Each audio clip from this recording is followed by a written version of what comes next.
Hello, friends, family, and keepers of the faith, to another Del Boy blog. Yes, another week has started.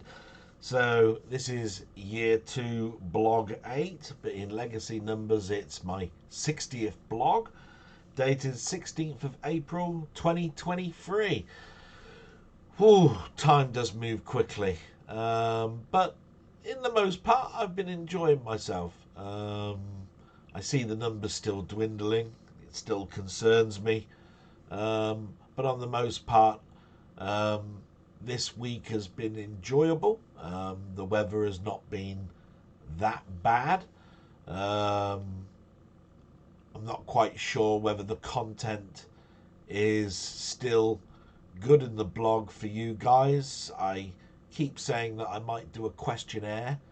That still might happen. Um, Been an interesting week. Not too much going on at work. Maybe that's a good thing. But then again, we did have Easter, so I had quite a long break, really.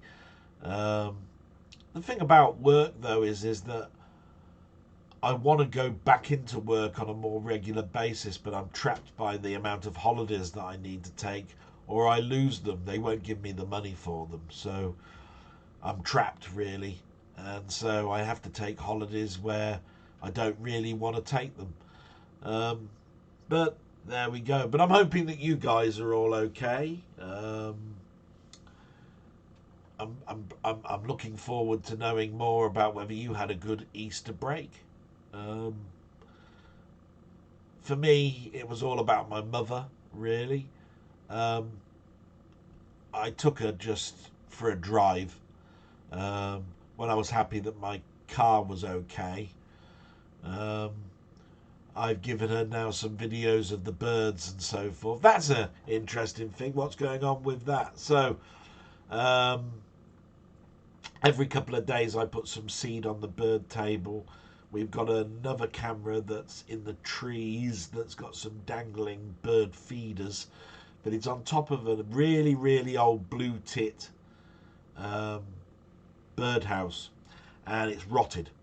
And I put some peanuts on top of the roof of this because it had a flat roof, and that was stupid because it attracted the squirrels, and the squirrels decided that they wanted to tunnel into this bird box and chewed away the whole of the top because I think some peanuts fell in. Um, so then I had to make a makeshift roof um, with all of the sides rotting of this birdhouse. You'd think to yourself, why bother? But I do know that the little birds like to hop onto that flat roof and then go onto the feeders. They don't, don't fly directly onto the feeders, and they like to hop about a bit. So that was interesting this week. But anyway, enough about that. I'm sure we're going to be talking more about me um, a little bit later. So we'll do the news, shall we? Let's crack on with that. So first of all, we do the war because it's still going on, and I've always said that this is a date stamp. I've got no opinions, but it's funny how the war just about started as I started doing my blog, and here we are at the 60th week, so we're at the 61st, 62nd week probably of the war. So Russia has lost at least 10,000 military vehicles since invasion began. The MOD say Russia has fired most of its modern cruise missiles for little strategic gain. The second story that was there was the number of dead following Russia's attack on the city of Sloryansk is 11. The attack Wednesday cited a missile hitting a civilian complex. Further residents are reported as missing. Yeah, I think the big news story on Wednesday was this missile that hit an apartment block or civilian area. All the news articles showed the devastation and reported on the dead. Now they reported anybody above this number 11 is considered missing. It's very hard to do a rescue when missiles are being fired at you. So, yeah, the war, what can we say about it other than we really want it to end? Then the NHS is in the news. Nurses in the Royal College of Nursing Union will strike over the bank holiday. The union rejected the latest pay offer.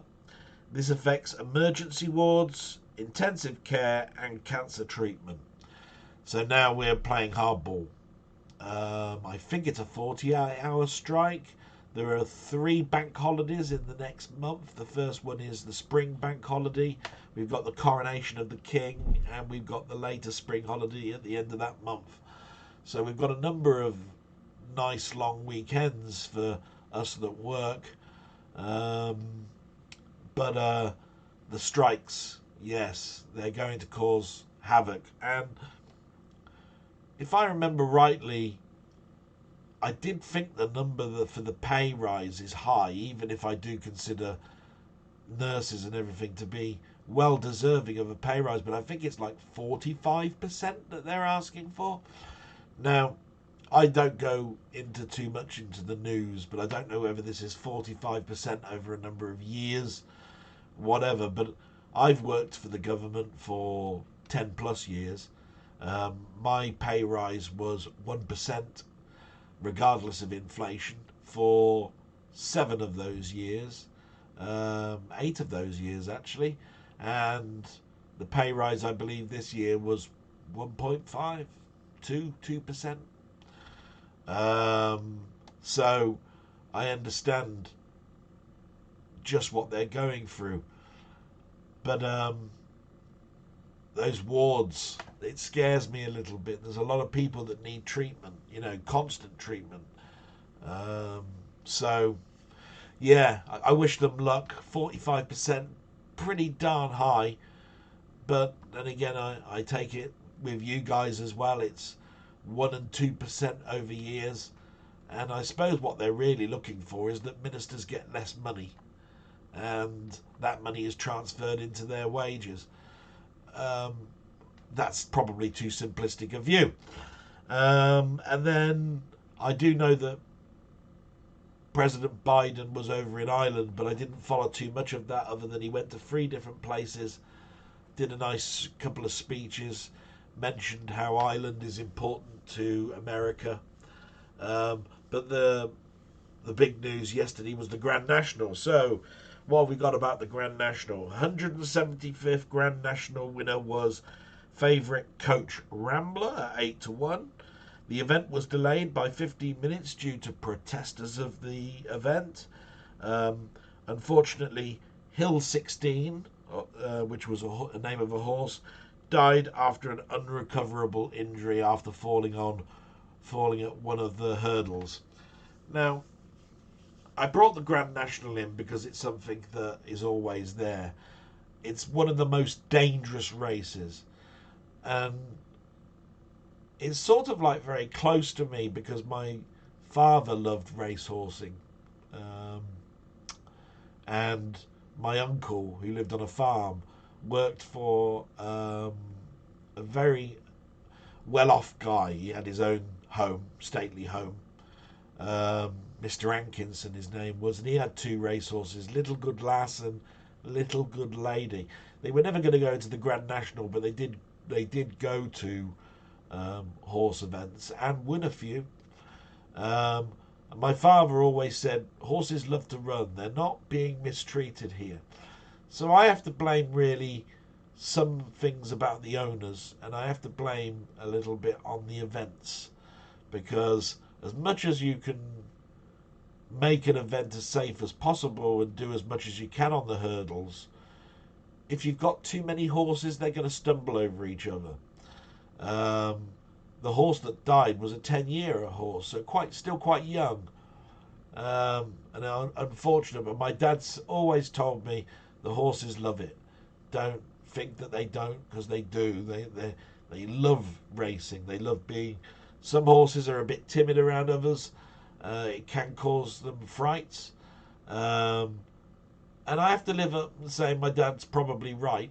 A horse that's not exercising and racing and running is a horse that's not doing enough, and probably will be sad. So, that's all I can say really about the Grand National. It brought things back. There was lots I was going to add to it because since COVID, and even before COVID, I remember at work we did sweepstakes. Um, and I always used to give £1 and put my hand in the little bag, and I'd get some 80-1 outsider. I don't think I ever won in a sweepstake. I don't know whether those things go on anymore. I remember somebody turning around and saying that they protested so much about it at work, and it wasn't at the government, it was when I was working, I think, iSoft, one of the computer firms I've worked in the past, that turned around and said, you've got to have a gambling license to do a sweepstake in an office environment. And that forced me to think, is that true? Are we breaking the law by having a simple sweepstake? Don't know. I haven't really looked back at that one.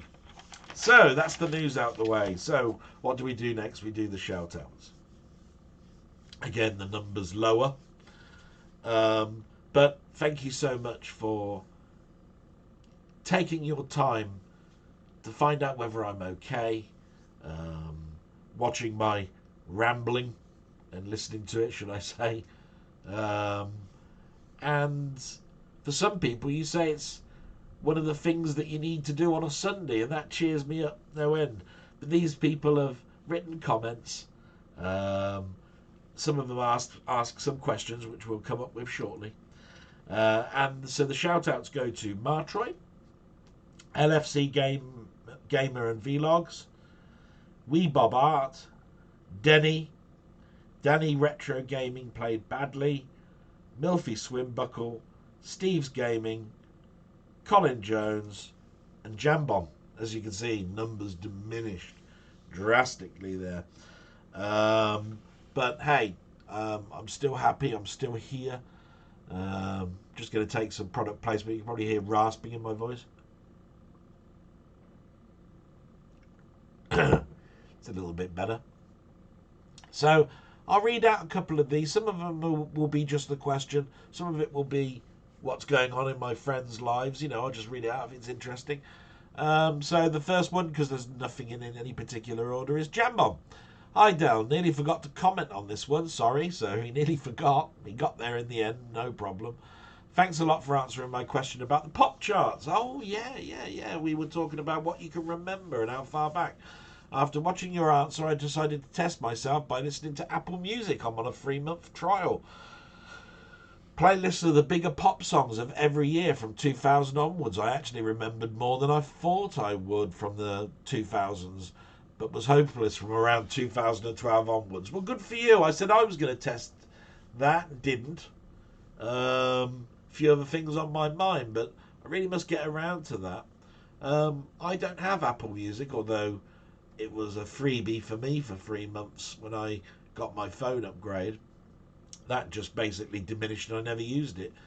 I've got Prime, but Prime have changed their rules, and now I can't even play freebie music. It has to be their recommendations. Every time I try and...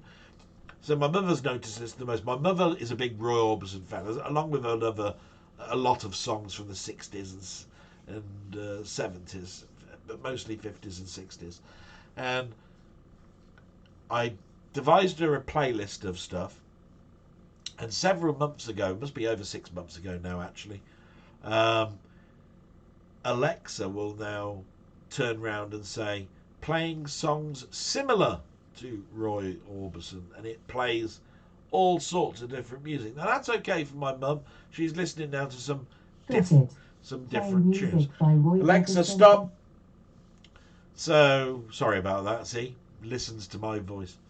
But she wanted Roy Orbison, and I find it weird when I spend quite an awful lot of money with Amazon so I can get free delivery. The perk of it is having a music app that you can listen to quite a lot of tracks, but they force you not to be able to choose the ones you want. It says similar. So, yeah, a bit disappointed with that. But I won't pay £7. And I do know they do this £1 for 3 months, and you can cancel and all of this sort of stuff. But nah, knowing me, I'd forget when I needed to cancel and all of that sort of stuff. So let's see if Jambon has a question for me. No. He did though say thanks for letting him know that Denny was also answering our questions in my comments area, and he's going to look back. Yeah, Denny's great because he listens to the whole broadcast and answers the questions as well for the others, so that he can see whether I'm on the same track as him, which is great. And his last comment is, P.S. Your excellent impression of Harry Enfield's old gits gave me a chuckle when I was listening to it on my walk. Thanks. Yeah. I think that was during a comment for Steve last week, was it? Could have been. Harry Enfield used to have a couple of characters called the Old Gits, and they had this sort of distinct voice, like this. You know, they do little skits about. I think they would do that. I think there's one that comes to mind where they were telling bedtime stories to a child, and says, "I've got a bedtime story for you. It's called Silence of the Lambs." And they do all that sort of stuff. Or, go and play with that drawer over there, the one with the sharp knives in it. And I just think of Steve and myself as possibly being old gits later on in life. I thought I put it on my phone's on vibrate, so just bear with me a moment. I forgot one, so apologise for those little bits of noise. So thanks very much, Jambon, for commenting. That's great. No question, not a problem. Then we get to Denny, and like I say, Denny's is quite long. So he starts off, firstly, I'm with Dave on what you want to do compared to what others want. Everyone's content is personal to them. Going against what you want to do will surely dilute the enjoyment experience for yourself. And I'm in two minds with that, because it's okay to have a thought and tell me. I can then accept it or reject it. There's nothing wrong with that. But I'm quite right in the fact that if all of you said do this and it's something that I didn't want to do, it would become a chore. So all I was looking for was really, is there bits of it, this blog that I do, that grates, hate it. And there's certain stuff that I can't get rid of, like the news, because that date stamps it. But I can certainly remove things like the media bit at the end, or shout outs. You know, what's the point in giving a shout out, because I do the question, so really isn't that double dipping? So, you know, yes and no with that one for me, Denny. News. Some point the war has to end. Someone needs to initiate talks and get this resolved. In the end, Russia will lose out. It's painfully obvious that will happen. The countless lives that are lost on a daily basis is a situation that shouldn't be happening at all. Can't fault that. Totally. Doug's stuff. Modern competitive gaming leaves me cold. I'm mainly a lone wolf player, and multiplayer bores me to tears. Only massively multiplayer online games sway me in this situation. Good points by you, Dal, as a lot of kids get it in their heads that they can earn thousands of millions of pounds. Sadly, the reality is far from that. Yeah, we were talking about competitive gaming, and it was a question from, like you say, Doug. Can't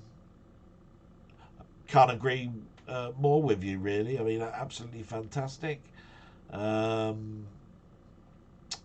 Milfy, so the question that comes from Milfy: the death of the arcades happened when home consoles and PCs were better or on par with the technology of the arcade boards. Noticeably, the System 10, 11 and 12 boards based on the PlayStation hardware brought both the home and the arcades closer together. Yeah, I think I touched upon that, didn't I? I said when the blurry lines between console and arcades, that's when to me I saw the change. And I even mentioned that Sega had developed a Naomi board, which is, if you've ever taken a Pandora apart, you'd know what I'm talking about. It's a block, and it just connects itself to the jammer technology inside there. Um, and it's very much like a Dreamcast. The arcades have become a light gun racing car copy and paste mess these days. Yeah, Dance Revolution, all of that sort of stuff. It's all, can we get a Dance Revolution mat in your home? They're all made of plastic, like Twister mats. They're not the same. And so therefore you go into the arcades because that's the only way you can play them, you see. So it's all sort of gimmicky around that.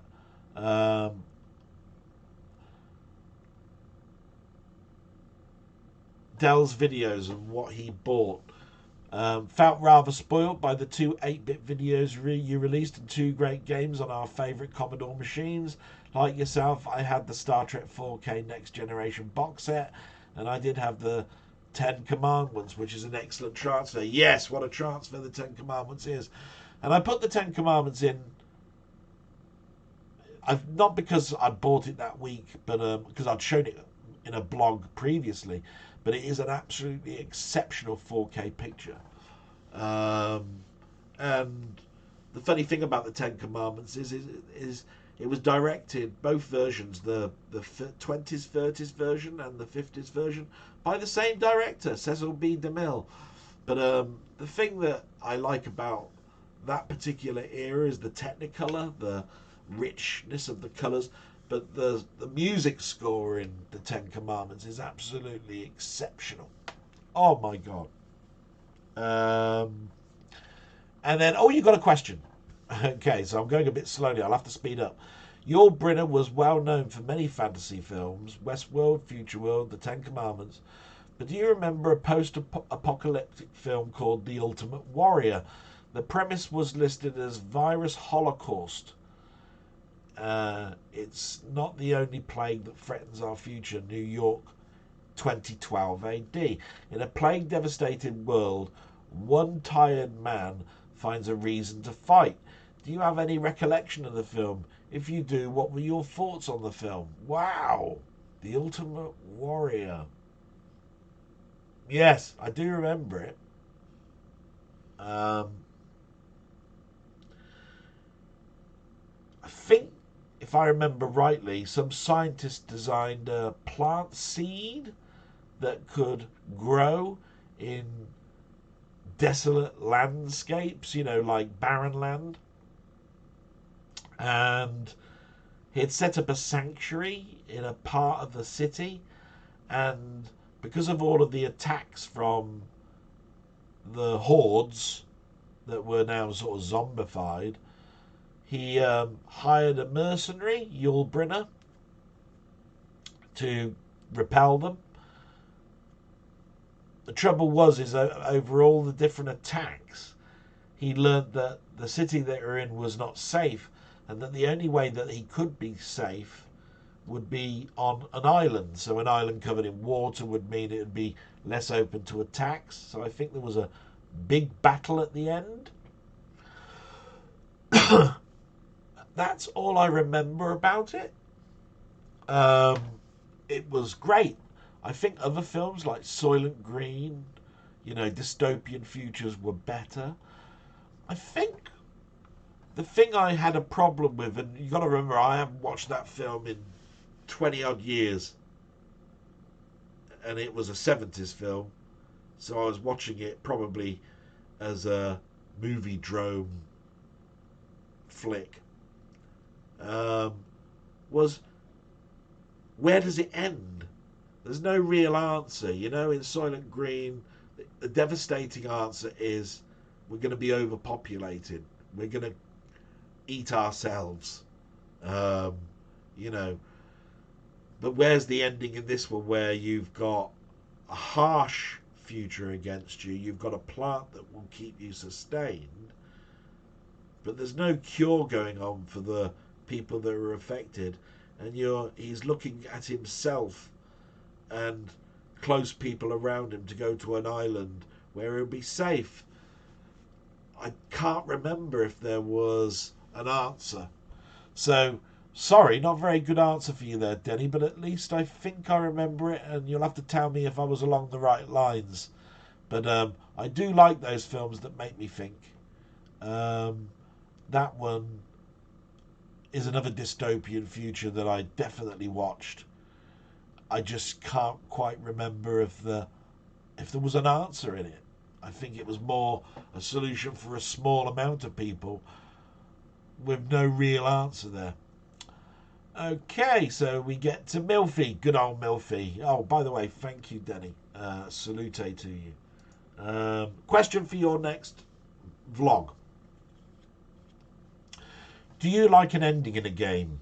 It seems now, though I don't play these games much, that modern games mostly have an ending that you work towards, and then after you complete the game, you can boast about how many hours you've spent playing the said game. Yeah, I can think of some like that. Like with Guild Wars and Elite, I used to see, how many hours have I been playing this now? How many? Funny as this never seemed to be the case much when games were first made. We knew we'd eventually die, but we were quite happy to kick the baddies in the balls for as long as we could and brag about how many points we scored before another 10 pence was required to start the whole thing over. So the question is, why the change, or am I just talking shite again? Oh, you don't talk shite, but it's an intriguing question, and one that I don't think really has, like the previous question from Denny, a very good sustainable answer from me. The arcades were the arcades to me. They did have, some of them had a story, but the very early ones were just screen after screen after screen of the same thing with no end. When levels came in, there was an end, but it really was well done, congratulations, now do it all again, but harder. Ghosts and Goblins had an interesting approach to an end, where you got to the end and it said, but you needed this particular weapon that you didn't get in this first travel through the game. So I'm going to put you slap bang straight at the beginning again, and you're going to have to go through it all again. But this time you have to make sure you've got this weapon to kill the final boss before it's the end. So you had to play it twice. That was interesting. And the most thing I know about endings, really, is, well, the ones I completed, which weren't that many. But after watching so many YouTube stuff over 15 years, I haven't watched walkthroughs, but they've discussed endings a number of times and how certain games are badly translated, with not even being able to spell congratulations, or some not even be able to spell game over correctly. Very badly bug tested or translated. But when it comes to modern games now, yes, I think our modern audience, and I'm not the modern audience that it's aimed at, want a story, a narrative, and the narrative therefore must have an end. And I think a lot of them open end their endings in case there is a sequel, especially for things like The Last of Us, which has just been turned into a TV show. So of course you have to have a open end of some significance to say that you completed this section, but then a lead into, but there's more coming, and it's not the end. So from that point of view, you're telling a tale, and I don't know whether I've actually ever felt sad or bad about an ending, because I've never really gotten there, is the answer. But you'd have to ask a modern gamer, are you happy with that ending? And maybe they're just thinking, because what I've figured out, me playing games, is it's the journey that I'm going on. It's not really about the graphics, the sound, the final screen. It's the journey. Did I enjoy myself while I was going through the motions of this story? Um, and when I do eventually get back to playing Spider-Man on my PS5, I'll be more thinking about, isn't it great that I'm leaping from building to building, firing webs, killing, not beating up some of the villains that I've read for years and years and years, without really thinking, I wonder what the end is. So, I don't know if that gives you your answer, Milfy, but yes, endings are important. But I think most modern games now are getting away with murder by open-ending their endings, if you see what I mean, in a hope that there'll be a franchise. So I think that's a bit of a cop-out. Salute, Milfy. Thank you so much. You keep me going. You really do. And with that, I really do have to salute you. Wee Baba! Great to listen along, Del, and really need to watch Archive now. Yes, please do. That's a great film. One of those ones that I didn't really know much about. When I got to the end and I went, oh my God, this is a same as that Bruce Willis film, and I haven't given away what that Bruce Willis film is. So I hope that doesn't put you off watching it. Question for next week. Based on Archive, of all the Android type movies out there, what is your favourite? And if later in life you can have your mind downloaded to a computer, do you think you would? There's a great series of books called Bobiverse on Audible, which you might like. The first book also goes by the name of I Am Legion. I have to look out for those. Thank you. I'm always on the lookout for audio books, podcasts, all of that sort of stuff, because I tend to find that my journey is so much shorter when I'm listening to something, going along. I'm taking in nature. When I get out into the sticks, I am anyway. And if I'm just traversing through my hometown and going along some of the streets of where I live, it's just, the time just goes by so quickly, and I forget about sometimes that my poor old leg joints are stiffening up. So that's great. Big question. Android type movies out there. Let's read it again next week. Of all the Android type movies out there, what is your favourite? Oh dear. So many as well, aren't there? I mean, obviously Star Wars comes to mind. Star Trek's got Data.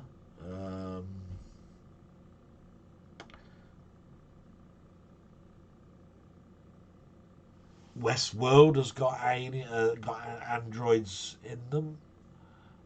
Bicentennial Man is a thought-invoking android tale, not highly regarded, but I always thought that it was pretty potent with its narrative. Of course, there's Deus Ex Machina.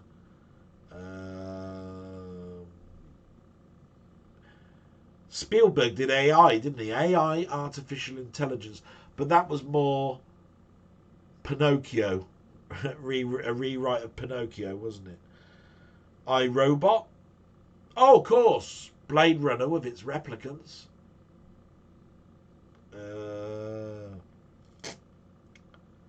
The earliest one is Metropolis that I can think of.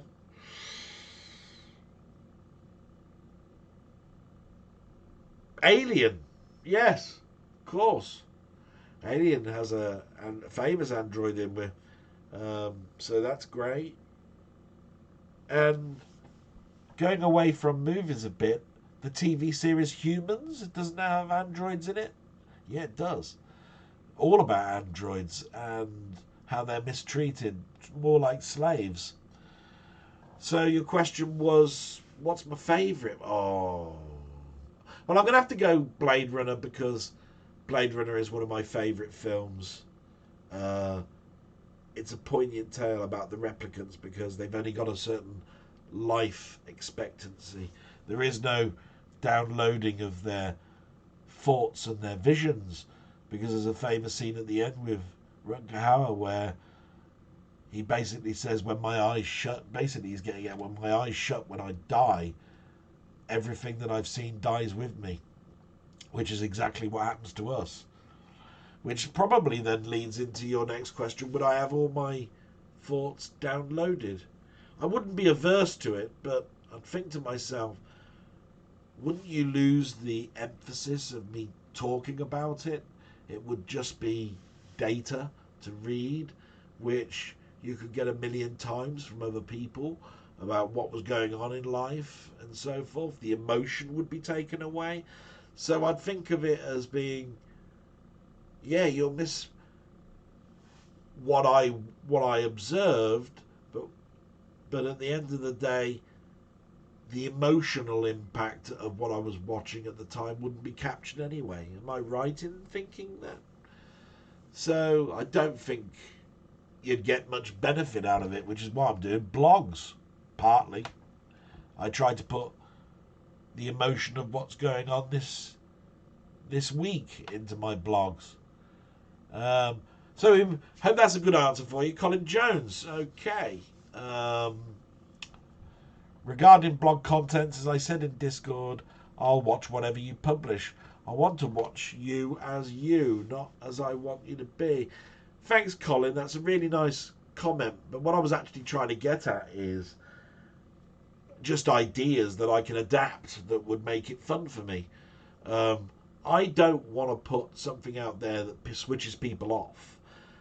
And if it doesn't aid me telling my niece and nephew what I do in life, cut it out. I think it does at the moment, but at the end of the day, I might be totally along the wrong line. And I've always thought, even at work, I walk a fine line of how to do something. And sometimes I'll have a thought, say, I can do things quicker. But I could veer so far away off of that line that I ruin the whole thing. And this is why you need someone that you can, that is in the back of your mind saying, don't go too far. Talk this through with people. Make sure that this gets you the right answer still, but you're doing it in a different way. So I've always followed that line. I've never gone too far. But there have been times during COVID where I had to think on my feet. There was no chance of me speaking to a manager. They were all going off to silver and gold meetings on how the big company was going to progress, rather than how I did a build of something and how I got it out to a person to work, So that's where me being my own manager and using my own intelligence was what I was being paid for, I suppose. So you've got a question for me. Thank you, Colin. So my question for next blog is, you've seen my PyStorm 32 video. Yes, I did. Very entertaining and very interesting as well. Now, so how far would you go to upgrade any old computer or console you have with hybrid technology? I think I've got a healthy respect for people that want to not reimagine the machine, but correct its faults and make it better, but never take away the fact that you can revert back to how it was. That's my respect. If you're putting something in that permanently changes it to being this, then you're taking away the essence of what this was. Do you see what I'm getting at? I probably used very bad analogy there, but that's how I look at it. So your PyStorm was great because it slots in. There's no solder that I could see. It sped your machine up. It made you excited about retrying old things to see how they now look and play and work. And you've got the ability to unslot the thing and take it straight back to how it was. So how can you not like that? Emulation has given us the ability to, in one program, merge all different machines under the banner Commodore same. So with Vice, I think you've got a VIC-20, a Commodore 64, Plus 4, C16, PET, all different executables, but you can emulate all of them, and the menu systems are sort of the same, and you can then play around with enhancing it, like speeding up the emulation. And the trouble is, with all that old architecture, you sped up the CPU and you sped up how fast the music played, how fast RAM was, so you made things unplayable, or sound absolutely awful. Um, with the different architecture of other machines, just speeding up the CPU wouldn't speed up the sound and so forth. And for that, you've got a lot more play, so you can correct things that you hated about something and make it better. I don't think your PyStorm fixes things like making ham mode much more manageable. It gives you far better options in other resolutions, but it doesn't try and fix the wheel. Do you see what I mean? It doesn't try and be something that takes it beyond what an Amiga is, if you see what I mean. When people mention the word Amiga, they know exactly what they're getting. They know exactly. It takes them back to that time where you could almost smell the keyboard when you mentioned the word. Do you know what I mean? And that's what I liked about the PyStorm 32. So definitely got me intrigued. I used to put accelerator boards into my Amigas, so why not? I think I've got a healthy attitude to hybrid. That's all I've got to say about that. Thank you so much for that question. What a lovely loaded question, and one that's made me think a little bit, because like I say, who really wants to reinvent the wheel all the time? Sometimes you just want a little thing that used to niggle you fixed. And things that were slow are now running at a speed that makes it more fluid and give you greater enjoyment. You know what I mean? Great stuff. LFC Gamer, hi Dell, once again a brilliant video. Thank you. I love your blogs as well, LFC, and you've mentioned here, just in case you're wondering why I've been quieter than normal, I've had to get a new computer in Windows 11 as my old one was virtually on its last legs. The last few weeks using it was stress-inducing exercise, but for its age, it probably lasted longer than it should have. Other than that, all is good. So, good for you, yes, and I hope you're enjoying Windows 11. I know it's not for everybody. I do know that Microsoft are heavily now pushing everybody to move to it. They've always done that, though. And we do have to keep moving forward, and we do have to start embracing new ideas, even though it sometimes feels like you're asking a person to write with their other hand when they're not ambidextrous. Do you know what I mean? If you've ever tried writing with your left hand, if you're right-handed, sometimes it feels like that. I just want to use my right hand. Do you know what I mean? And you cheat and go back. But I value other people when they tell me they persevered and they found good in it, because at some point we have to break away from the past and move forward with new ideas. And I always think to myself, am I so stubborn now in my later years that I don't see that they're not writing this for me? They're writing this for a much newer, modern audience that needs to press forward. If they keep trying to cater for me, then all they'll get was the same thing over and over again with a few little enhancements. We need to make leaps these days. So I hope you get great enjoyment out of your laptop. It'd be very interesting to know what one you bought, what the specs were, but that's because I'm a techie head. Oh God, I'm a techie head. And I hope your blogs continue now. I look forward, even though I'm not a big footballer, I like listening sometimes to your views on Liverpool, just to give you a little bit about my football, just to help you. Coventry won yesterday, 3-0 against Stoke. That raised them to 6th in that league, which is the Championship. Could they be going into the Premiership? Doubtful. But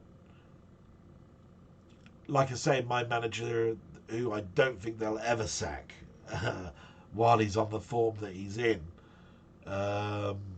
is doing a massive job. They're stupid still with some of their selections. It was only 4 weeks ago that they lost 4-0.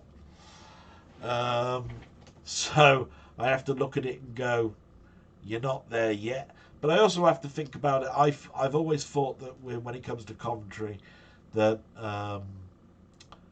the directors are at fault. I think they'd love to keep them where they are for the rest of time, because they're getting a steady amount of money back into for their stakeholders rather than the fans. The fans want them to go all the way. They're fully behind them. Win every game. Come on, you gits. Keep going. Blah, blah, blah, blah, blah. Directors are going, nah, let's stay in this division. We don't care as long as we don't drop out of this division. Let's keep that money rolling in. Because I've got that yacht I want to buy next year. I could really do with that. That's bad, isn't it, really? Questions then, shall we? Is there a particular TV show that you felt the first series was great, but the second series and onwards leaving you underwhelmed and or disappointed? That's a great question, isn't it? We all talk about TV shows, and our favourite ones are the ones where they got progressively better. Can we really name the ones that got progressively worse? Especially if you go back to the 70s and early 80s. Because things like Knight Rider went on for years, as did The Incredible Hulk, as did, a number of shows like that. Airwolf went on for 3 seasons before it went off the rails, so it wasn't really its second season. We mentioned Space 1999 last week, but I even said with that, the second season wasn't terrible, but it just wasn't as clean and for me as the first season ever was. So I could probably say Space 1999. But when it comes to looking back at the 70s and 80s, Wonder Woman probably. The second season wasn't for me. They moved it from wartime to modern day. That didn't work for me, really. Not that I was a huge fan of that show. Modern shows, yeah. Okay. I think everybody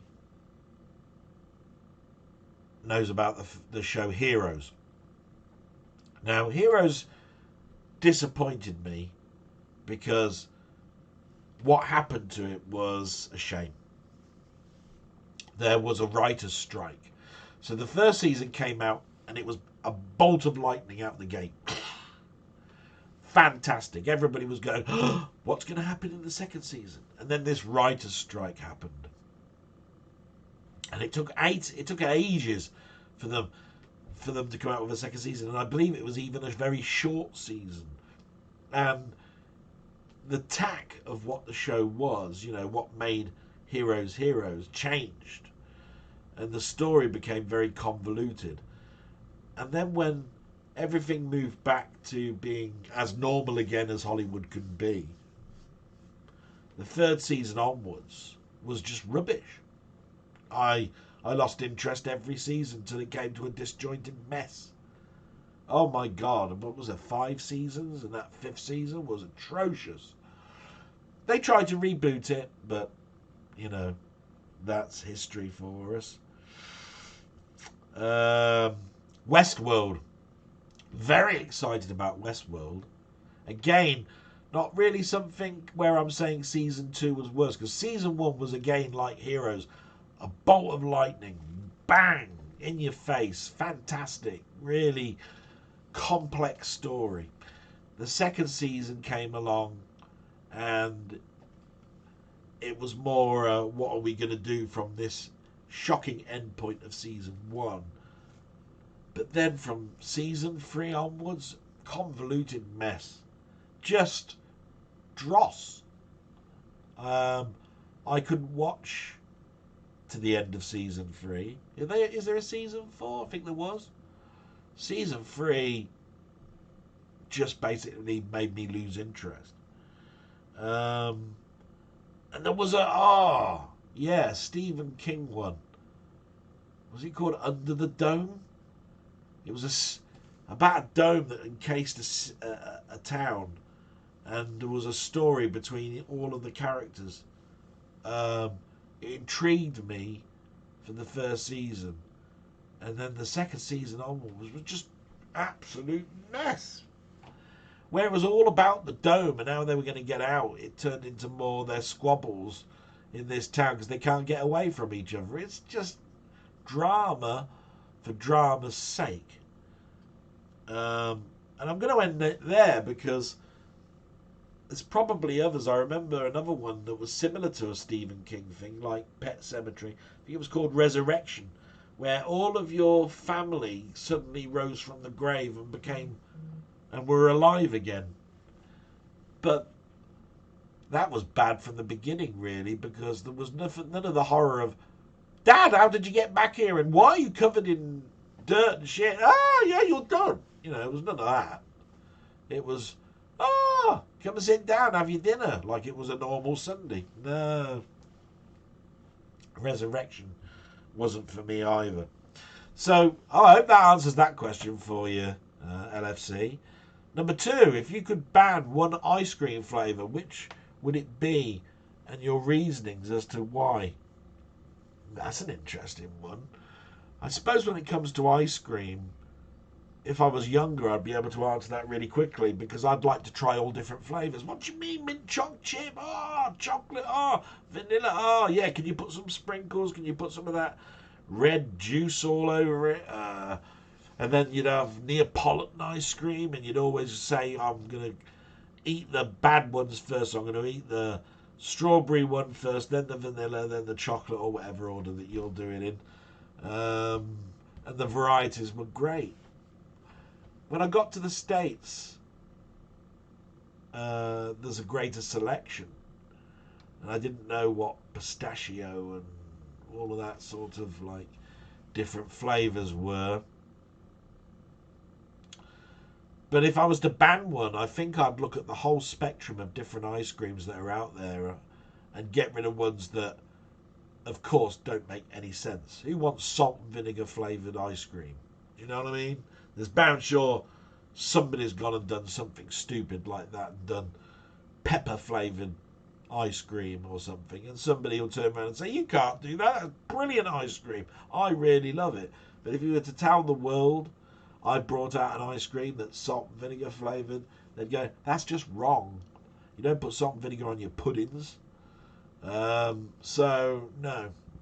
I think I'd do that because I can't really think of one which I don't like.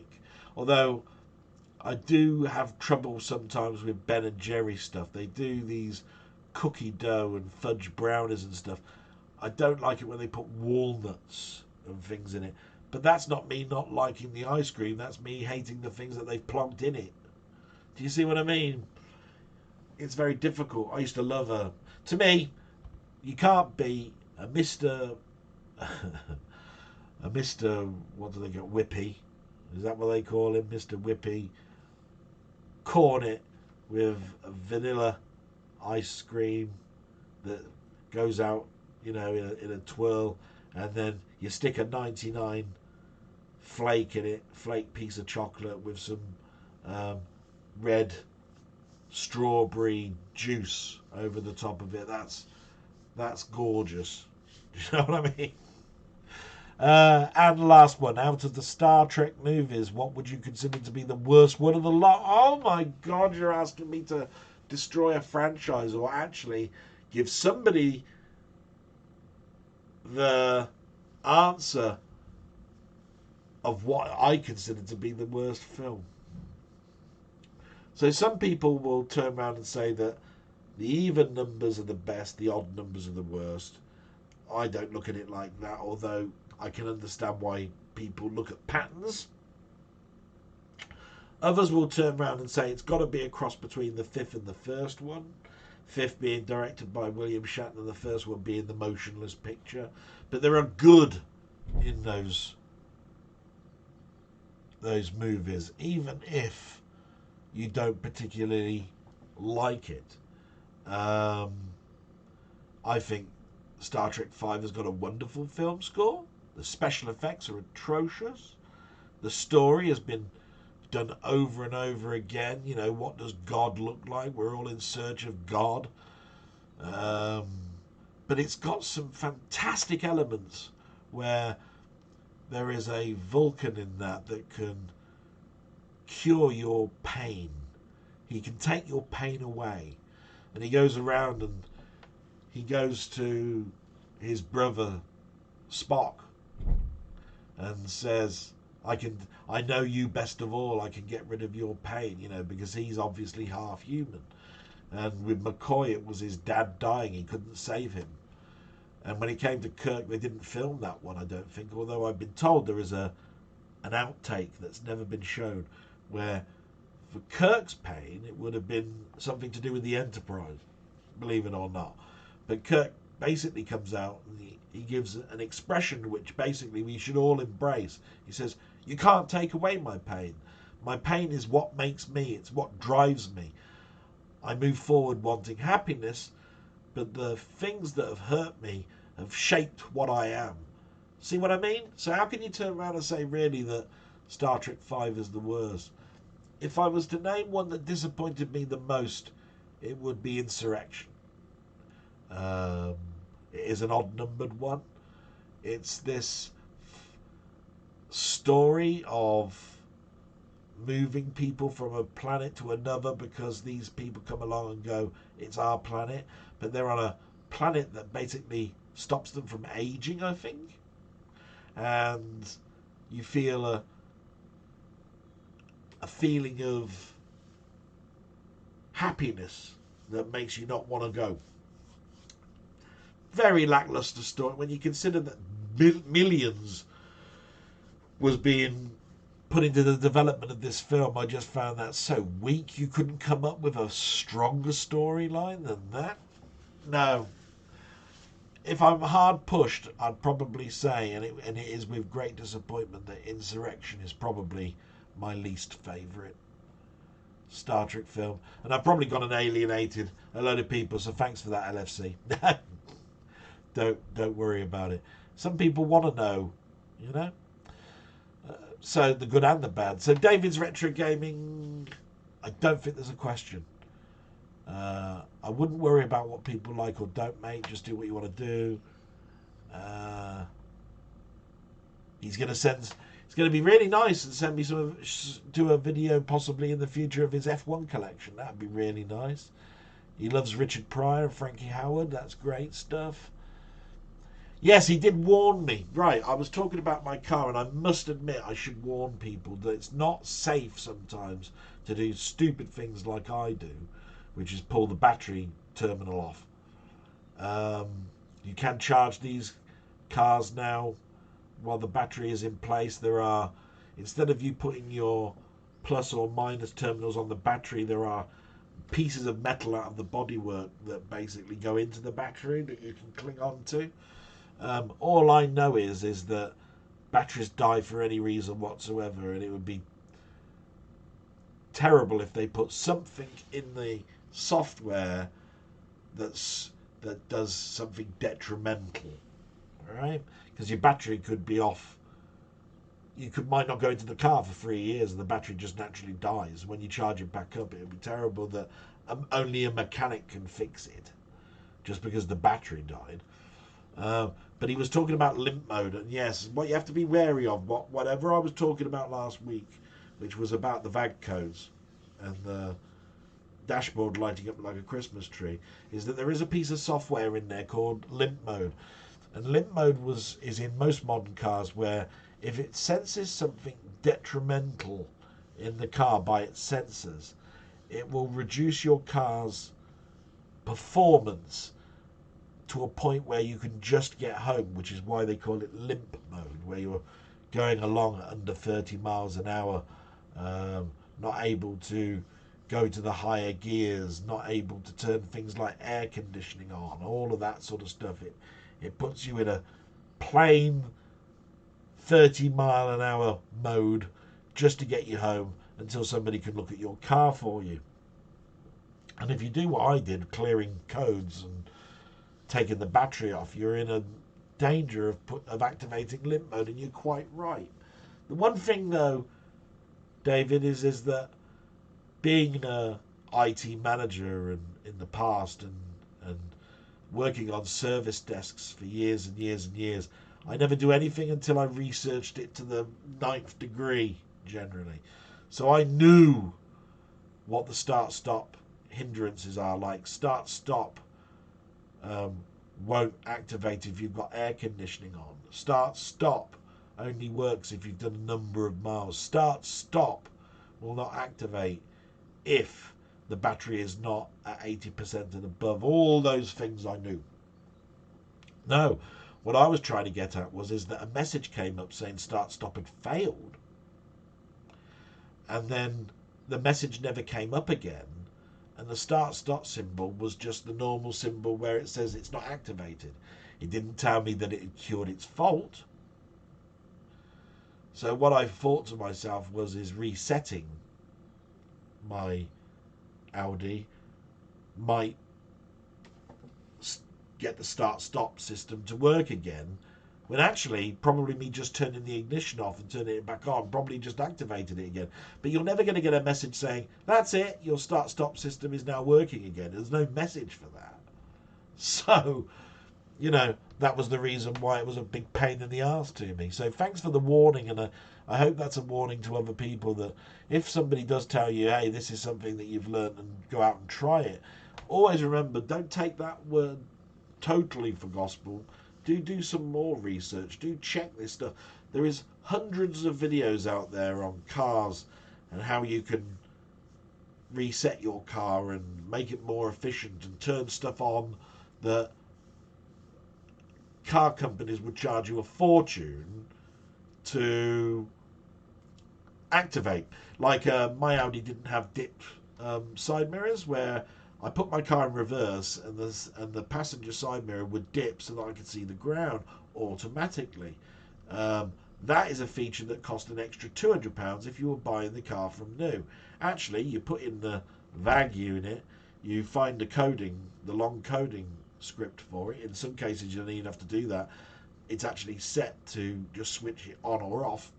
And basically, it's a simple matter of saying, I want that feature on, choosing on, activate, there you are. All of a sudden, you've got something that Audi were going to charge you £200 for.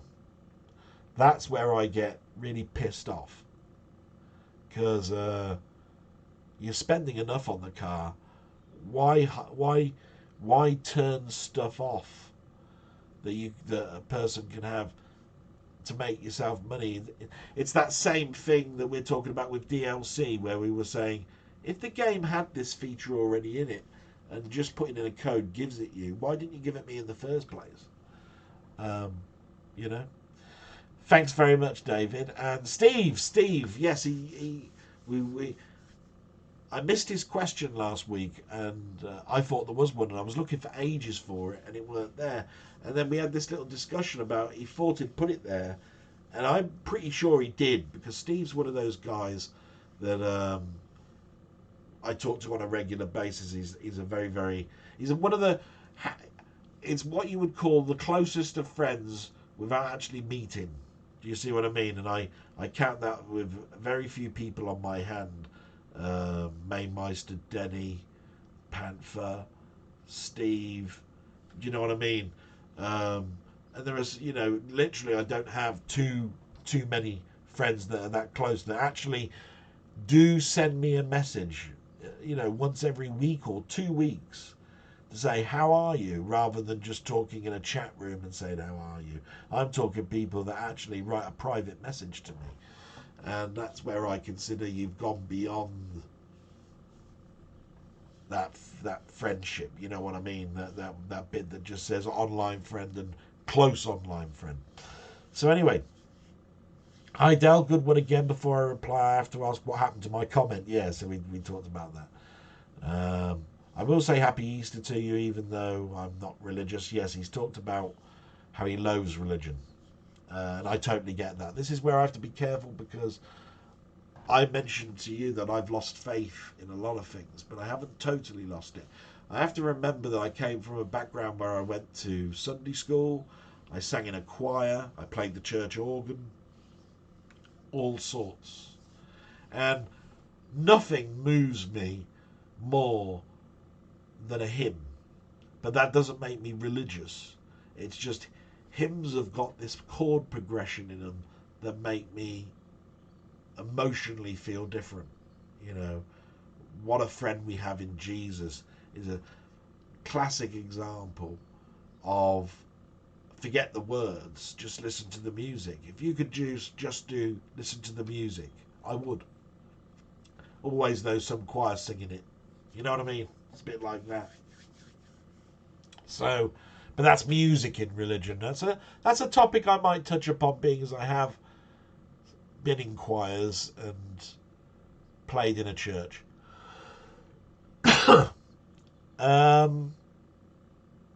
See if he's got a question. Yes, now a question. If you could live in any video game or any film, which game and film would you live in and why? Whoa. There are so many films that I've watched. I mean, I could turn around and say Star Trek and go, God, wouldn't it be great to live in the Star Trek universe? That's our own universe, but in 400 or 500 years' time, if you believe that's where we're going to be heading, that you could accidentally go to a rally where Captain Kirk is there. But at the end of the day, I've got to think to myself, would I be happy there? There's no money. Whatever you're assigned to work in is what you do. So you could be, just think if you were a service desk for the Enterprise. Hello, can I help you? Yeah, the warp engines, they've got a light symbol on it. Oh, have you turned it off and on again? But then you'd go home and you'd be able to go on things like the holodeck and all of that sort of stuff. Or you could go to different planets and all of that sort of stuff. But you wouldn't be able to go down the road and buy yourself the tape version of Whizball and play it on your Commodore 64. It's not that same thing, is it? Because we've moved forward. And what about, I don't know, my love of Spider-Man? What if I lived in the world where Spider-Man was actually a thing? Well, that'd be bad, wouldn't it? Because you'd have all these villains, Scorpion, Green Goblin, Electro, all committing crimes. It'd only be good if you were Spider-Man, which is what you want to be. You associate Spider-Man. Most people that read Spider-Man associate or understand Peter Parker because he was the nerd or the person that was picked on or bullied that got tremendous power but learned that with great power comes great responsibility, which is the morality of the character. So no, Spider-Man wouldn't be it. Star Trek wouldn't be it. What about Ricky Gervais's lying world, where he found out that he was the only one that could lie? Everybody tells the truth. I'd hate that world, actually, where somebody would come up to you and say good morning, because they do actually mean good morning, but I can see you haven't lost weight any time in the last week since I last saw you, and those clothes look bloody awful on you. See you over a coffee sometime. I mean, somebody coming up to you and saying that, not great, is it? But the ability to be the only person who could tell a lie and everybody would think it's the truth. That's great, isn't it? You could turn around and say, do you know what? So I could punch you from here to the other side of the room because, do you know what? I found this superpower that I've got. And I've just learned that I can now um, crush an asteroid if it comes close to me. The other person thinks it's the truth and goes, oh my God, back off. Oh, I'm scared of you now. I'm seeing you in a different light. That's an interesting look on things. But I'm going to have to say Doctor Who then. Who wouldn't want to be able to go anywhere in time and space? And when you're finished with it all, find a place where you could just live out your days and die because you've given up with all your travels and that rule you can't interfere. So I'm going to say the Doctor Who universe is where I'd probably want to be. And guys, that's the end of the questions. My God. Okay, so what do we do after that? So we do what I've watched on TV. So as you know, some of these are ones that you've heard before, but we'll quickly go through them. This Week in Retro, which was out yesterday at 10 o'clock. They talked about the mobile cell phone reaching 50 years. They had a section about remembering autoroute, which was really nice. It made me think fondly because when I was working for Lloyd's Bank, sometimes we had to go and visit clients or go to another office for the first time, and we'd use a company car, and there'd be no sat nav. There would be somebody in the post room that looked after the fleet of cars, and he would print out auto route sheets to take you to where you needed to go. Saves you carrying a map around. So that was a nice memory. And then they questioned, is the PS3 retro? Yes or no? And you only had yes or no. And it was nice that they had the answer that I wanted to hear. But it is a topic.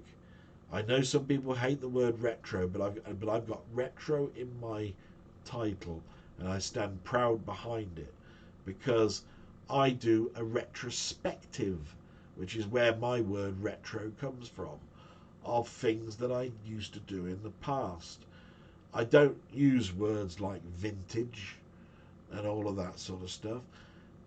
Most of the stuff that I have a retrospective on has its own set of rules. So when we're talking about the comics, we don't talk of vintage comics. We don't talk of retro comics. We talk of comics from the ages, the Golden Age, the Silver Age, the Bronze Age, the Modern Age. And I dare say it will have to continue to adapt as we move forward because modern is how long. Bronze then extends. It seems like the Silver and the Golden Ages have pure defined dates where they end, but they don't for the last two. But what I'm trying to get at is that I like retro zone in my title, and I don't hide behind that fact. And I do know that it can alienate people. So is the PS3 retro? Watch This Week in Retro. It was a very interesting topic.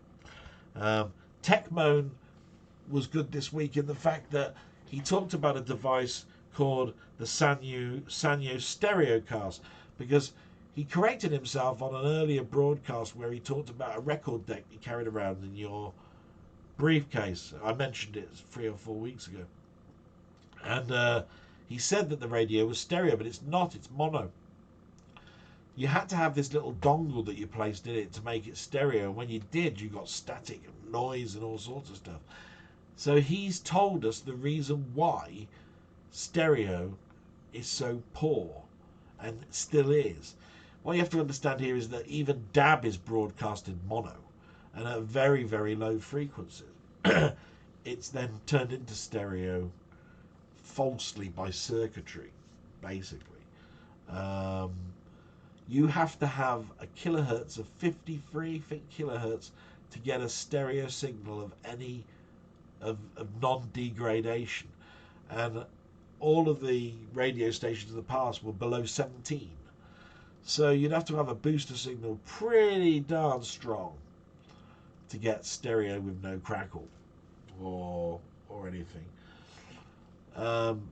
But when we sit in our cars and listen to DAB radio, I'm sure we think to ourselves, wow, this is CD quality. It's not. It's very compressed, very low frequency. Check websites for DAB frequencies and you will see there that they're mostly transmitting under 12. There we go. Then I've been watching this guy repair some stuff this week because I've been a bit bored. His name is Stez Fix. Now, not into him, but I've watched some of his stuff because he fixed a Steam Deck, an Evercade, and a Pandora arcade joystick. And I laughed so much at trying to fix this Pandora arcade stick because he didn't even know how the joystick was assembled, that he used a cradle and micro switches, and he didn't know about Sanyard buttons and all of that sort of stuff. But he's incredibly knowledgeable in regards to fuses, capacitors, coils, solder, flux, all that sort of stuff that you need to do to repair these things. But he's got this irritating tune that he does when he's reading out his patron stuff. Quite deadpan with his approach, but there's something sort of like hypnotic. So I've been watching that and really quite liked it. Retro Gamer Nation did his roundup of April with the new games for the Commodore 64 being Space Station 23 this month. Looked an interesting game, one that I think I might look at. Chinny Vision came up on my alerts this week, probably because of my VIC-20 stuff recently. So he did 4 new VIC-20 games from a company that's just brought some out.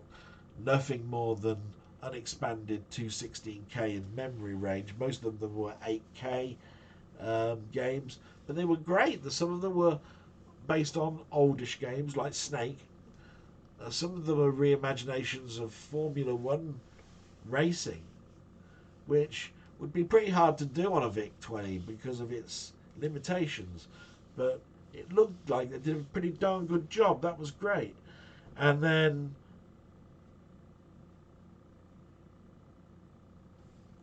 I remember, so I put something here. Yes, there was a documentary. That's right. I couldn't understand it here. It's from a company called Stash TV, and the title was called Life After Flight of the Navigator. It's a documentary about how Flight of the Navigator came along, what hindrances there are, where the actors are now, and some of the things that went wrong. And it really follows the lead actor, who was a little boy at the time, who was starting to become quite big in Hollywood for child roles, that later on in life drugs took over. He committed a bank robbery in the last 4 years. He's just come out of prison, and it explains how that turned on him. So that was very interesting. I definitely recommend, out of all of those, the documentary on Flight of the Navigator. That really did open my eyes a lot. So now we come to your stuff. So down the rabbit hole. No, these are in no particular order. It's just I go to my time watched on YouTube and just look and see what's come up. Down the Rabbit Hole did a video of his hyper-real Luke Skywalker. And I happen to mention in the comments there about some of the things that I liked and disliked about this figure, because I've got a Spider-Man figure from Hot Toys costing me an absolute fortune when I bought it. It was like £220 for an action figure, which is ridiculous. But this was at a time where I was collecting statues and I wanted something from every medium. So one of them would have been an action figure. So I chose a Spider-Man free action figure. He was talking about the material that they were used, and that's because with action figures it can be very hit and miss. You can have all plastic, you can have plastic over metal frame with a rubber type clothing over the top to make it look like cloth, and then you've got actual cloth. And that's where Spider-Man is a bit let down, because if you think about it, all of the drawings that you see of Spider-Man, they've got no creases, you know, in the clothes he wears, but of course there'd be creases. He fits himself into all sorts of different positions. You could not have a garment that doesn't have a seam where it would pull. Do you see what I mean? So everywhere I tried to maneuver my little Spider-Man action figure, could never get the seam, stretch the seam out. I twisted it round, and he had a sort of a rubber effect on his, and I think he had probably the best of both worlds, because with that you could put light and dark shade on parts of it, and it probably wears better. The pattern won't fade and that, unless you really do mishandle it and put it into bad light and all that sort of stuff. And then just towards me doing my blog, he came out with one called Star Frontiers, where he plays a Dungeons and Dragons game, and he poses questions to us about how does this work. And this time it was about how does space docks work when your engines are about to blow up and you ask to park your vehicle inside the space station to get it repaired. Because it seems very much like blindly, especially if you watch Star Trek or Star Wars, they just let any old craft in without thinking, what if your ship blows up? You know what I mean? How badly damaged are you? I always thought, you know, as a kiddie, I filled in the blank there with force fields. I always thought the inside of a space station is sort of like an inside of a garage. Must have some incredibly strong metal and glass for the observation areas, or they surround it in the hardest, strongest forced shield that you could have, so that if it did blow up, it would be impounded within the shell of a force field. So it was a very interesting discussion. Definitely worth watching Down the Rabbit Holes channel. Then we get to LFC Gamer and Vlogs. He did his blog where he explained about his new PC and Windows 11. I've mentioned before that I knew about that when he was talking about his questions. But it was very nice to see him back, and he started talking about a little bit about football and some things. And I was just very happy for him. I gave him some observations that I noticed that it was a very sunny day when he was doing his blog, and of course the light was shining through at the top of his door. And I said you could possibly put a blind there or a piece of cardboard over the top, because that's why your camera will go soft focus if you're on autofocus, because it attracts itself to where the light goes to the right light levels. You would become dark because of the light behind you, and the sort of like shelves that you've got either side will become sharp focused, because the light won't bend round to the front of where the shelves are, so they'll be correctly lit. So hopefully he took some of that I was saying as just banter and ideas on what he might want to do to correct that problem. But that's just me knowing a little bit about cameras. By the way, I don't know whether I fixed the issue, but I've mentioned it before. That clicking noise that you heard is me being stupid and turning the microphone volume up by 2 or 3 decibels and using the webcam's microphone, which has an inbuilt autofocus. The autofocus therefore has a stepper motor, and if you put the focus ring on no autofocus, there should be no clicking, because it's not going to try and focus as I go in and out of the screen. You've set it to a permanent focal range. The clicking was because I kept autofocus on and turned the microphone, which is inbuilt within the camera, and so the volume, you know, the actual microphone is so close to the stepper motor that it was picking up the clicks.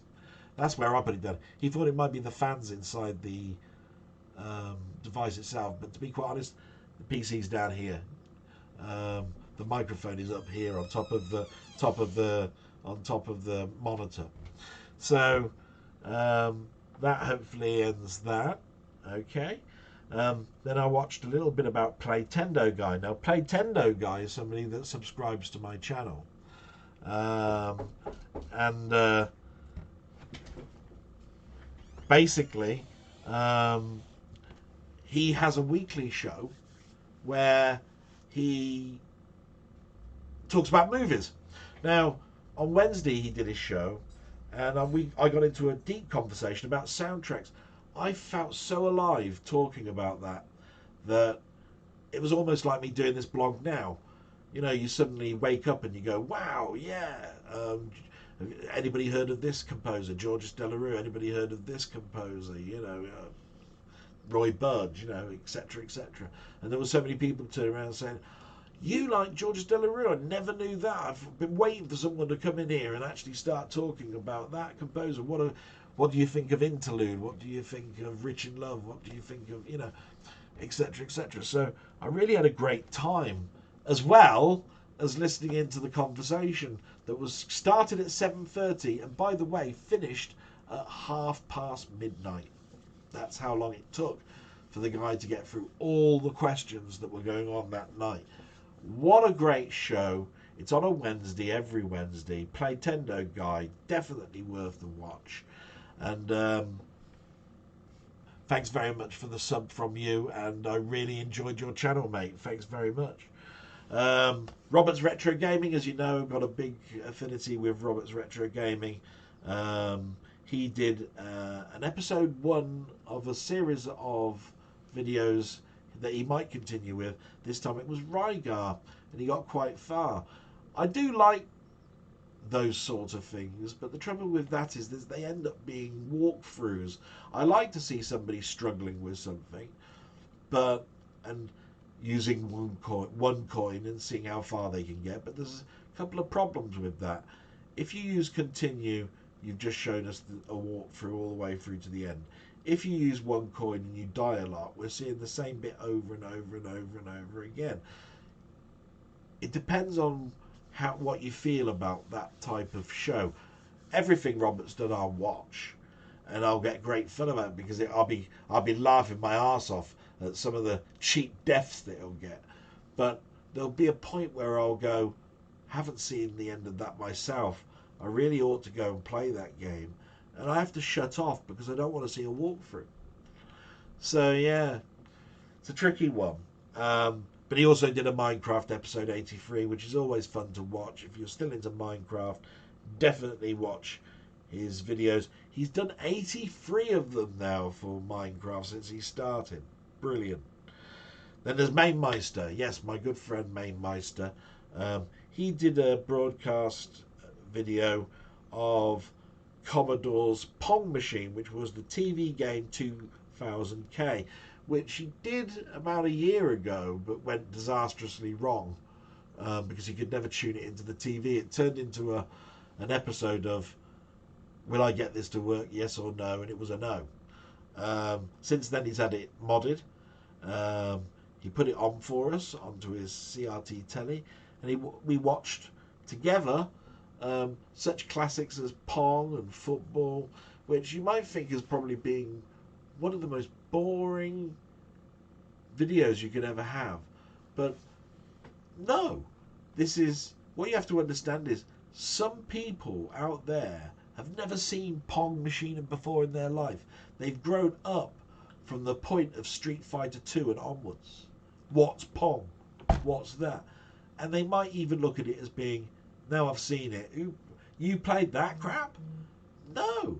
Some people will be so open-minded that they'll want to go back and look at that themselves or investigate what Pong is. And that Pong investigation will turn into the natural progression of video game structure. They might even become programmers. Absolutely fantastic. Mainmeister has a foresight for things like that, which is what I like. So it's why we talk an awful lot and we have interesting discussions together. Then we've got 8-Bit Rach. Now, I don't talk about 8-Bit Rach too much, but she is part of another forum that I'm on, and she's not been doing too many videos of recently, but she's just done one called The Apprentice, which was on the Amstrad CPC, because the Amstrad CPC is her machine of choice. And when I subbed to her, I went through some of her older videos, and she's got a very nice way of doing her videos in a lovely presentation, very clear voice, memories that come out as she's trying to play it, plus the information about what you're playing. So The Apprentice is a 199 Mastertronic game on the Amstrad, which is very much like a game of the game Sorcery that we had on all the other machines as well. So definitely worth going to 8-Bit Rage's site. That video quintessentially is like the other videos she's done, where if you like that one, definitely watch the others. You know, I'm not so up on Amstrad stuff, which is why I chose her as a sub. When I was looking at all the subs that I've got, I thought this is a Amstrad one. I haven't got too many people I sub to for Amstrad. If I want Amstrad knowledge, I'll go to her. And there's one other that I've got that does just Amstrad stuff that I got from Mainmeister, to be quite honest, that we met when we were doing the 12-hour stream and so forth. And then 20th Century Gaming, he did his streams this week. We had an interesting talk off stream about his personal life, because what I found out about 20th Century Gaming, well, several months ago I knew it, was that he lived in Oxford, which is not very far from my hometown. So we had a little talk about his past and reminiscing. So that was great. But his stream was brilliant. He was doing some streams on Frost and some other games. Always a great watch.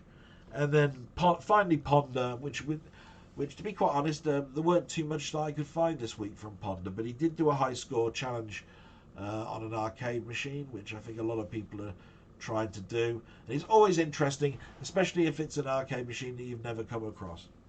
So that's your stuff that I've watched, and then we move to what I've watched on TV. And to be quite honest, not an awful lot. I watched Picard season 3 episode 9, which means that we're at the penultimate episode, and we found out who the big baddie is in this particular season. And what a season it's starting to be. It's definitely one of the most enjoyable Star Treks I've seen in a long time. It's definitely a homage to fans, but I think they've taken a step above just fan service and given us an intricate storyline, which actually is quite good. Every episode has got some fan service in it, which might put off a lot of people, but for me, where they are turning around and saying this is the end, there is no a more Next Generation, there is no more Picard, this is the end, then I love it for that point, because it's going to be the last time that you'll be able to end those storylines that you think didn't really quite end correctly, and that's done a lot in here. I watched The Mandalorian, and to be quite honest, I was down on Mandalorian last week because I watched 2 episodes back to back, which weren't very good. I thought you could actually not even watch this particular story, and it would make a blind bit of difference to what this season is about. This particular episode this week was back to the normal type of Mandalorian story, part of the core, something that you need to watch to understand what's going to be happening in this season. So back to normal, loving it again. It's such a shame that they had to put this horrible filler couple of stories in, which, to be quite honest, made me think twice about the show. And then really, the rest of what I watched was films over Easter, for which I'm going to show you what I watched over Easter in the media part at the end. And so there's not much to talk about in regards to my stuff either, because I only did this blog. I did 2 8-bits years last week, and I tended to find that I needed to spend some time with my mother this week. And I thought I could have just sent one last week and done one this week, and you wouldn't notice the difference. But I took a step back and spent some time with my mum. So the next thing is something that's going to be a little bit new. Okay. Some people have asked what I've done in the past, right? I was off work with sciatica and trying to find a new job after working for Lloyd's Bank, and I joined a group called the DCP, which is Digital Comic Preservation. Okay, and I scanned comics for the preservation part of it, and I then learnt a lot of advanced tips in Photoshop. And I haven't thought about those things in years, but sometimes I'll have somebody push me in a good way into remembering that time, because they're trying to do some box art for games and how to rectify faults in them. Okay, so I thought to myself, why not show some of these advanced tips if I can remember them myself? So I'm going to go to media view, there we go, and probably show you a very simple way that you can turn a black and white scanned comic into something that looks better in some very simple steps. So we'll try and open up an image. There we go. Which is a comic image. And you can see it's very yellow. I mean, if I was to zoom in, you can actually see the image behind there because the paper is that thin. So all of this is crap from the other side, because the paper is so bad. Let me just zoom in a bit more. There, you can see all of this is image from the other side of the paper. So when you're doing something in black and white, the first thing you have to do is say, well, what do you want the colour for? So very simply on this, you'd go to mode and you'd change it to grayscale, which would discard all the colour. But has that fixed the problem? If you look, it doesn't. Everything has turned speckly. All of the grain of the paper is still all there. Okay. The other thing is that you have to remember where the scanner has come from. And it's not exactly very straight. If you look down here, look, it goes off at tangents and angles. It's not exactly there. This is where the ruler tool comes in. So if you use the ruler tool, okay, and you zoom into probably the worst part of this, which probably is going to be at the top over here, you can draw a line up to a point, and what you can do is you can rotate the image, but rotate it arbitrary. What does that mean? Well, it's going to rotate that angle of that drawn line. So this angle is, so what's going to happen here is going to take what that angle is, which is 0.37 off of straight, and it's going to rotate the page clockwise or counterclockwise. So when I click OK, you'll see that it's twisted the image. Now it might look like it's done nothing, but you can see these black lines that have appeared there, and that's because it's now basically straightened that all up. Now you can use the crop tool. So if you crop this, you can drop the crop line down to virtually where the artwork is, and I'll explain why you're going to do that. Most people that are going to do comic book art will know the dimensions of the book. Okay, so you can see how straight that line is now, going along the left and right hand side. You go there. Don't get rid of the page number 3 at the bottom. Okay. And then you want to crop to where the text is. Just there. And if I then crop that, you'll see now I'm concentrating on the artwork. Now, the other problem that you've got with this is that that's not the correct dimension of the page. The page had a border. But that's not something that you need to worry about at this particular time. What you really should be worrying about now is getting rid of this awful imprint that you can see that's coming in from the other side without destroying the line work. Now if you look at the line work where I'm pointing here, just here, you'll see this is line work and this is not. These little speckles, okay, that's from the other side. You learn a little bit about this So the best way to deal with this is to use something called the curves tool.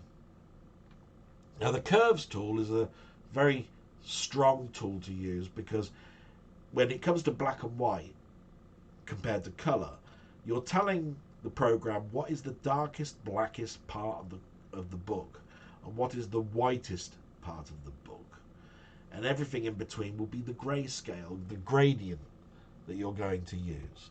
So you activate it with, I think it's Control M. Yeah, there's the curve tool. And this is giving you a histogram of black and white levels. Here's an eyedropper, and that says sample in image to set black point, and the other one will be sample in image to set white point. So what it's asking me to do here is zoom in and find the darkest point in the book. Now what you really want to do is not go to the darkest point. You probably want to go to one slightly below. If you zoom in, you'll see that blacks are made up of greys. Okay, and if I was to therefore choose a slightly lower than black, the grey, then what it considers black would also still be black, but I've cut out a gradient of the grey at the top end of the spectrum. So what's best to do here is zoom in, and you'll see that what's happening here is that's the dark black line. This is also supposed to be black, but it's made up of some greys. If you choose a subtle one that's not too far off of black, everything in between will then, so these ones will suddenly turn all black because it's a lighter colour. You see what I mean? So I'm going to choose that one, and if I zoom out now, blacks are really now very black. See that? And that means that line stuff there should have brought the pencil lines in, and anything that was in the back that was transmuting coming through from the other side will have become a more lighter colour. Yeah, that's how it's supposed to work anyway. So now you want to do the hard part, which is the white point. Because all of this should be white, but you don't want to hit any black ones because it will then turn the gradient histogram so small that it'd be awful. So really what you want to do here is choose a white area and basically choose a very, very light greyish one. So there, that is what is pure white there. But if I was to go and choose a greyish one like this, or the majority of what is grey, it will eliminate that and turn that white, and then these would become speckles of grey or white. So I'm going to actually purposely choose that one there as the white level. And if I now zoom out, I didn't do too badly with choosing that. White and black is now much better. But it was the wrong one to choose because there's too much grain. So I am going to have to zoom in and choose now a slightly grayer one. And sometimes you'd have to then cancel and do this all again, but we haven't really got the time for that. So I'm going to choose another greyish one in the hope that it eliminates it more. There we go. And hopefully that doesn't therefore diminish the lines too much. And you can see it's still got those lines from behind, but the pencil lines remain the same. Absolutely fantastic. So if I click OK to that, you'll now see that I've got some perfectly good line drawing art here. And you can do several things. When it comes to these smudges and stuff that comes in, you've got a couple of options because you can adjust the brightness and contrast and probably get rid of those. Look, but you have to be very careful. If I move the brightness up too much, it eliminates the other lines. So I could get rid of some more, like if I go to 0, just by going up to something like 25, and then turn the contrast up. Say the same. It will eliminate some of those speckles without me having to do too much more restoration. So now when I click OK, I've got now a much better image for myself. The lines are still there. I can still see smudges. And now we've got the hard job, the long, laborious job, okay? And that is, how do I get rid of these smudges? Well, this is where you're going to use white as the colour that you want. We have a brush, of course. That was stupid of me, so let's choose a brush. So we choose white with a brush. And now you've removed the lines that you need to get rid of. Now remember, what you're doing here is the same colour as the colour that's behind there. So you actually are not destroying anything here. And you're not seeing any trails or anything, because you've got rid of that with the brightness and darkening we've done with the contrast. No, so you'd need to do that for the whole of the book. But the thing that you need to really do is get rid of these lines that are down here, because remember I skew-ifed the book. So you'll see, look, that there is this grey line down here. You just get rid of that. Get rid of that smudge. And remember I was talking earlier on in regards to don't worry too much about the dimensions of the book. That's because there's something called canvas size. So you'll see that this used to have a border that went around. And normally a person who does a comic book stuff will basically know these dimensions. Now I don't know them because I haven't worked on them for donkey's years. But what you'd do is you'd make sure you've got your foreground colour as white. You'd go to image and canvas size. And this is where you can actually extend the canvas out in dimensions. So if I go to pixels, just to elaborate this, so we go to pixels, you'll see that I'm going to extend the border outwards from left, right, up and down and diagonal. But I could actually do it so that it just actually extends the canvas to give it more of a top, or just to the right, or just down, or just to the left.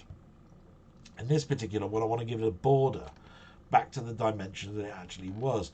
Now you can see the width that it is at the moment. I don't know the dimension size, so I'm just going to make something up. I'll put 3,400 pixels by, I don't know, 2,600. There we go. And I've chosen white as the colour. When I click OK now, I've got that border back that we had before. And it's in white, which is exactly what I was trying to do, so there's no gradient line along there. So I hope that gives you some pleasure in understanding of what I used to do when it came to cleaning up comic book artwork. By the way, I hate smudges. There we go. So there we go. So I won't save that work, but that just shows you what I used to do when it comes to digital preservation of comics. On something that's simple, that's black and white, obviously. Colour, you'd have to use grayscale and a lot more masking and cloning and all sorts of stuff. But we're going to move past this now, because remember, what I normally do is just show you some of the films and stuff. What I did, but I'm going to show you what I bought this week first. So we'll go to actually in my other camera. Hello. And this is the only thing that came through, and it was in a sale. It was World's End. It's Simon Pegg's Cornetto trilogy, which started off with Shaun of the Dead. It's at the World's End. And because it was in a sale, it was actually £7 as a steelbook. It's an actual steelbook, so it's quite nice. It's not 4K or anything. It's just, I thought I'll have that. I've got the Cornetto trilogy and certain films in steelbook. So I've got Shaun of the Dead in steelbook.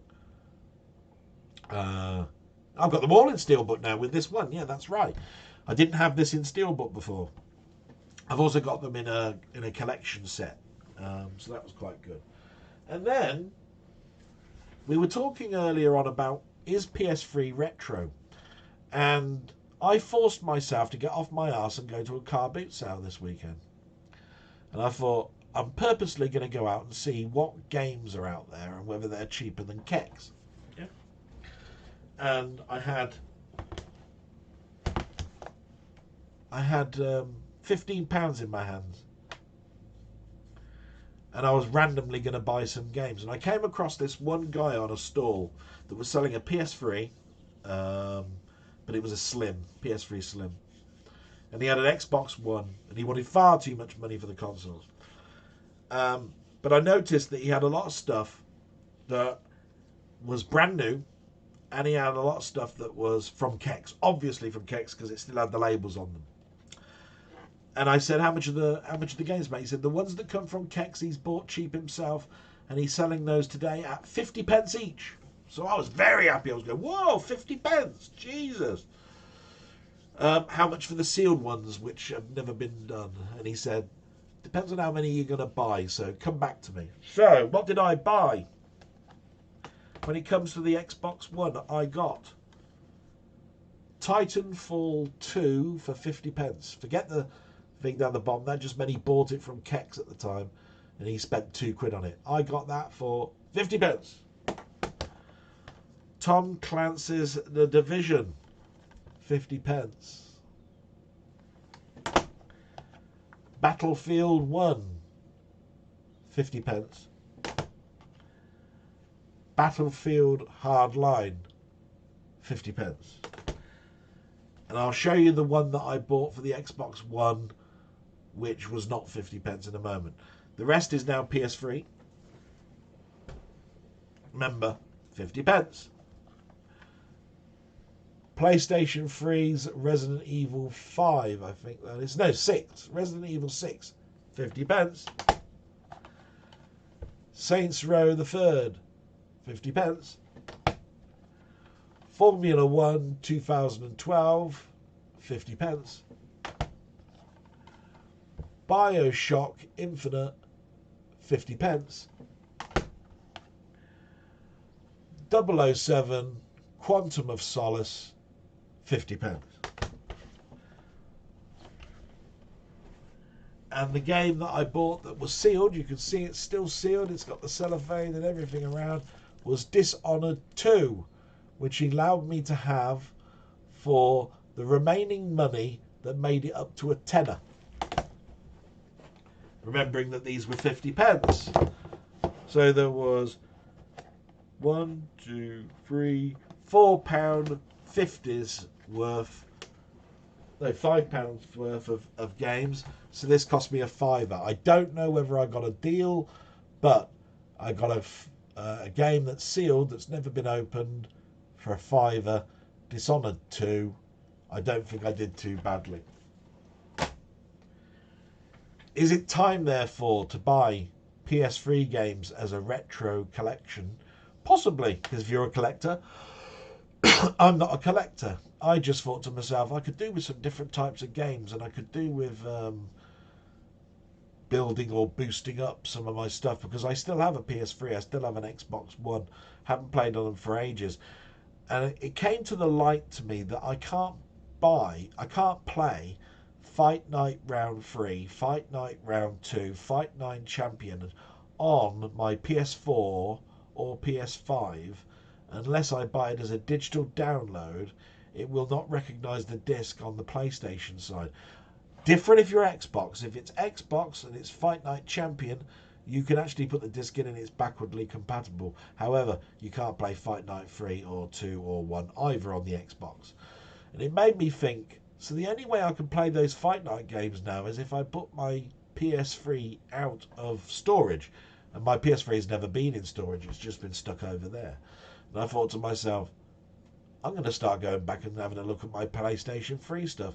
Bring out Fight Night for a start. And that's the end of that. And you know what? The only thing now to do is the media playback. Okay, so here we go. So I'm just going to basically play some of the trailers for the stuff that I've bought this week and what I watched over Easter. So I'm going to turn the microphone off and let you have a little look at some of the films I watched over Easter.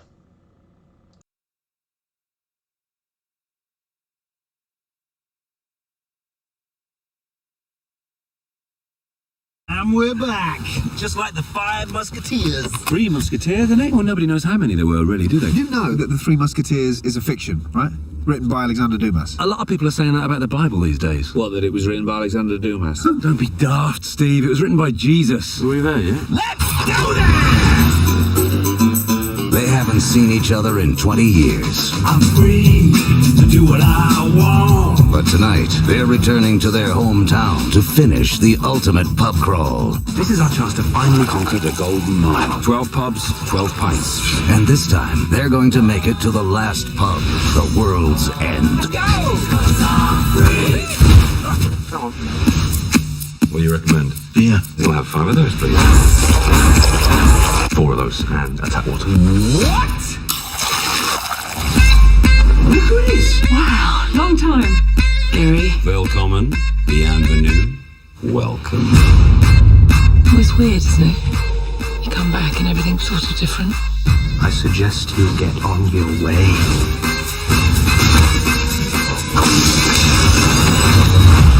Welcome home, boys. We thought Ashton's changed. It's the town.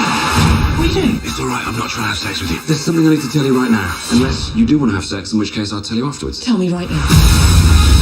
What did he say, Sam? Newton Haven has been taken over by robots. Did you believe him? We should head back to London. A, we're all drunk. B, we've got blood on our hands. It's more like ink. We've got ink on our hands. From the creators of Shaun of the Dead and Hot Fuzz. Let's climb down the drain pipe. I got a better idea.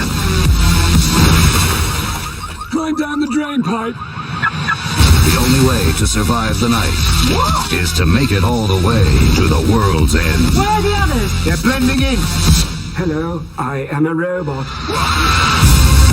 We're just 5 friends on a night out, having a good time.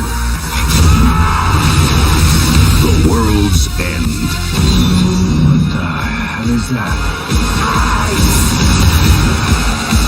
We are going to get to the World's End if it kills us. Oh no!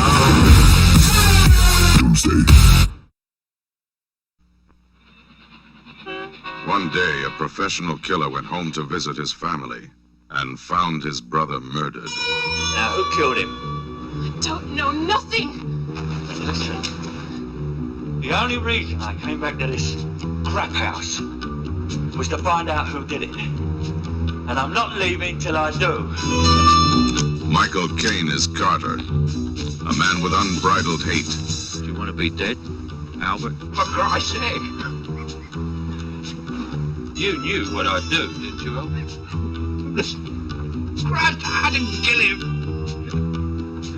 I know I didn't. When a professional killer hates, he turns animal. And there becomes but one law in the underworld jungle. Get Carter. Get Carter. Before Carter gets you. Don't let us interrupt you. Now, Don't you think you ought to get dressed first? come on, Jack, Put it away, you know you won't use it. the gun he needs. Out. Carter, the heated killer. The cool lover.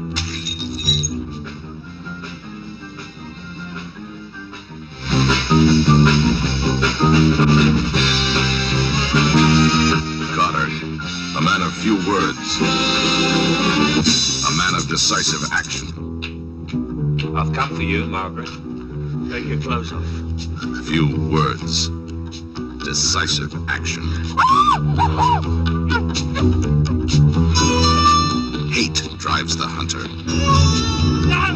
No! Fear pursues the hunted. They'd have killed me! They killed my brother instead! Carter, spreading terror with an uncontrolled trigger.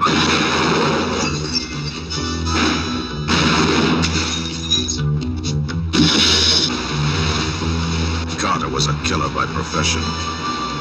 Now he is a killer by instinct. Michael Caine is Carter. Get Carter before Carter gets you.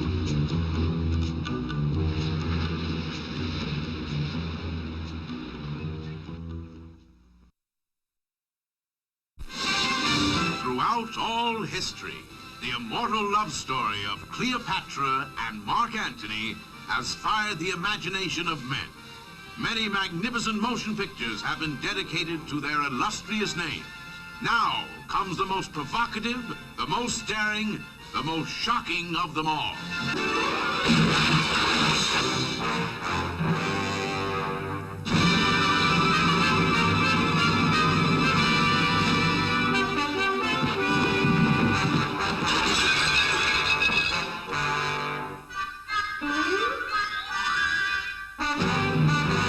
Here on the screen are the epic days of Imperial Rome and the shattering events that led to the downfall of Caesar, the plotting and the intrigue.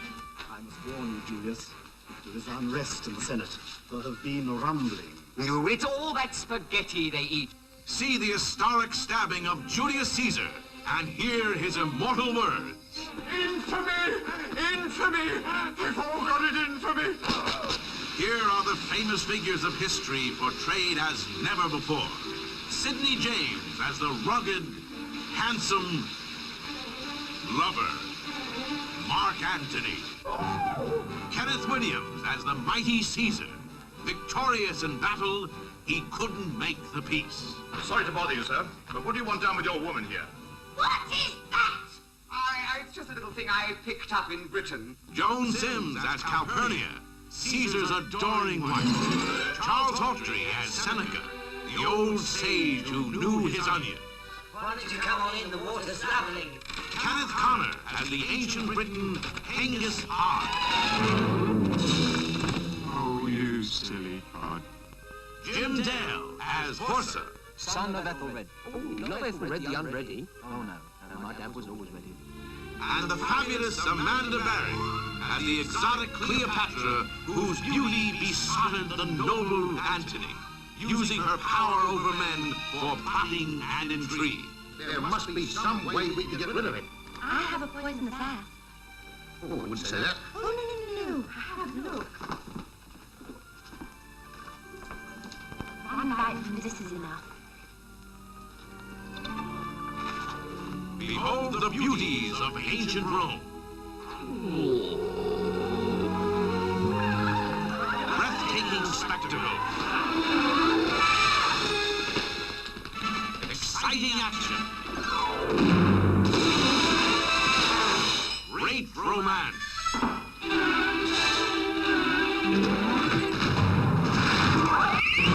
High drama.